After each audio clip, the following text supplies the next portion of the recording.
ब्राझीलमध्ये विकलं जातं आणि आपल्याकडे जसा फॅन्टा असतो तो कॅशू फॅन्टा म्हणजे शेतकरी काजूच्या जर फळाला किंमत आली तर त्याच्यामधून शेतकऱ्याचा सगळा खर्च निघू शकतो आणि काजू दराचं उत्पन्न निव्वळ त्याला मिळू शकतो. त्याच्यावर अनेक प्रयोग आता चालू आहेत. आपण ज्याला टेंडर कॅशू म्हणतो हा कशा रीतीने टिकवायचा याच्यावर प्रयोग चालू आहे. कॅशूचं जे ज्यूस आहे ते कशा रीतीने टिकवता येईल याच्यावर प्रयोग चालू आहे. परंतु ब्राझीलसारख्या देशामध्ये त्या कॅशूच्या ज्यूसला हीट केली जाते आणि ॲपल ज्यूससारखा कलर तयार होतो आणि तेव्हा गोडवा त्याच्यामध्ये निर्माण होत आहे.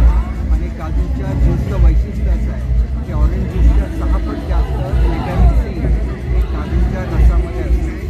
त्याच्यामुळे इंटरनॅशनली खूप मोठं मार्केट आपल्याला कॅप्चर करता येईल. त्याच्यावर आम्ही एक दौरा केला होता. शिरूरचे कलेक्टर, रत्नागिरीचे कलेक्टर, 2 सायंटिस्ट यांना घेऊन मी दौरा केलेला होता.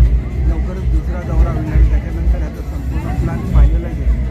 परंतु आज जो इनिशिएटिव्ह गोव्यामध्ये दिव्या मॅडमच्या नेतृत्वाखाली घेतला गेला खऱ्या अर्थाने मार्केटिंग कसं करायचं याचं हे उत्कृष्ट उदाहरण असं मी समजतो.